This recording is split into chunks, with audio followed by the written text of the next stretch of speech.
बिस्मिल्लाहिर्रहमानिर्रहीम। अस्सलाम वालेकुम प्यारे दोस्तों, welcome back to my channel. आप सब कैसे हैं? उम्मीद करती हूँ सब खैरियत से होंगे।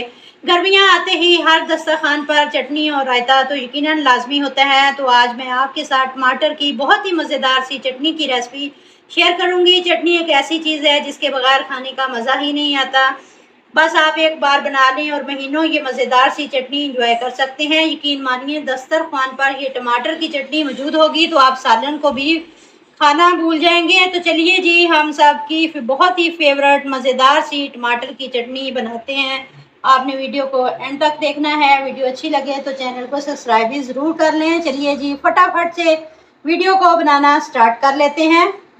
बहुत ही हेल्दी सी टमाटर की चटनी बनाने के लिए सबसे पहले हम लेंगे एक गड्डी लहसुन की ली है। इसी तरह हम एक अदद कैरी लेंगे। टमाटर आप अपनी मर्जी से कम या ज्यादा ले सकते हैं। एक अदद हम प्याज लेंगे। तेज आंच पर हम टमाटरों को इस तरीके से जलाएंगे, उलट पलट कर इनका छिलका इस तरह से जला लेंगे। आप परेशान ना हो, ऊपर से टमाटर का छिलका ही जलेगा। उलटते पुलटते तमाम चीजों को पका लेंगे।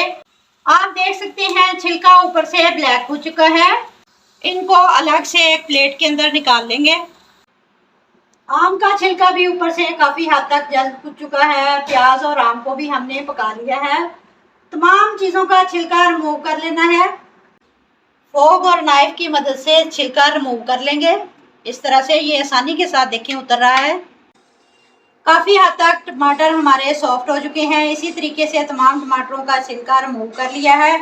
आप अक्सर गर्मियों के दिनों में दिन के वक्त सालन खाने को बिल्कुल दिल नहीं करता। अगर आप इस तरीके से ये टमाटर की चटनी भी बनाकर रोटी के साथ खा लेते हैं तो यकीन मानिए एक तो आपकी सेहत के लिए बहुत ही हेल्दी होगी, दूसरी आपको खाने का भी मज़ा आ जाएगा। इसी तरह हम प्याज का छिलका रिमूव कर लेंगे। प्याज को भी हमने अच्छे तरीके से साफ कर लिया है। इसी तरह हम मैंगो का छिलका रिमूव कर लेंगे। मैंगो हमारा अच्छे तरीके से गल चुका है। अब बारी आ जाती है लहसुन की। ये भी जल्दी से छिला जाएगा। ये देखें, ब्लड प्रेशर का मसला हो, अगर आप वज़न कम करना चाहते हो तो आप लहसुन को लाजमी डाला करें। लहसुन तो हर खाने में डाला जाता है। लहसुन को भी अच्छे तरीके से छील लिया है और लहसुन चटनी में ना डाला जाए ऐसा हो ही नहीं सकता। आप देख सकते हैं लहसुन भी हमारा माशाल्लाह अच्छे तरीके से गल चुका है और छिल चुका है। छिलका कितनी आसानी से रिमूव हो गया है। अगर आपके पास बेस्ट नहीं तो दोरी डंडा के साथ भी ये चटनी बना सकते हैं। बहुत आसानी से ये बन जाती है। अब हम एक जग लेंगे, इसमें टमाटर काट कर ऐड कर देंगे। दो दो तीन तीन हिस्सों में टमाटरों को काट लेंगे। प्याज को भी कटिंग करके डाल देना है चॉपर के अंदर। मैंगो की भी कटिंग करके डाल देंगे। लहसुन डाल देंगे। अब इसमें डालेंगे 5 अदद हरी मिर्चें बारीक काट के। 1 टेबलस्पून अनारदाना डाल देंगे। हरा धनिया डालेंगे। हरे धनिया को अच्छी तरह धोकर डालें। अब आ जाती है बारी पुदीने की। पुदीने की चंद पत्तियां डाल देंगे। पुदीना भी आपको पता है हमारी सेहत के लिए कितना फ़ायदेमंद होता है। अब चटनी को अच्छी तरह चॉप कर लेंगे। हाफ टी स्पून काली मिर्च का पाउडर ऐड करेंगे। हाफ टी स्पून भुना कुटा ज़ीरा ऐड कर देंगे। 1 टीस्पून चाट मसाला ऐड करेंगे।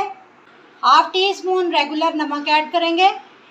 2 चुटकी कलवंजी डाल देंगे। कलवंजी के बारे में भी आपको पता है मौत के अलावा हर बीमारी का इलाज है, तो इसलिए आप कलवंजी वगैरह हर खाने में शामिल लाजमी किया करें।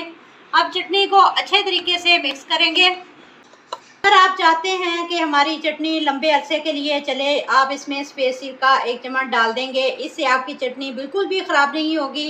ये देखिए जी, बहुत मज़ेदार टेस्टी टमाटर की चटनी बनकर तैयार हो चुकी है। आप रोटी नान राइस के साथ एंजॉय करें। आप वीडियो को ट्राई ज़रूर किया करें। वीडियो अच्छी लगे तो लाइक और शेयर करें। मिलते हैं इंशाल्लाह ताला नेक्स्ट वीडियो के साथ। तब तक जींदे बसते रहो, ते हंसते रहो। अल्लाह हाफिज़।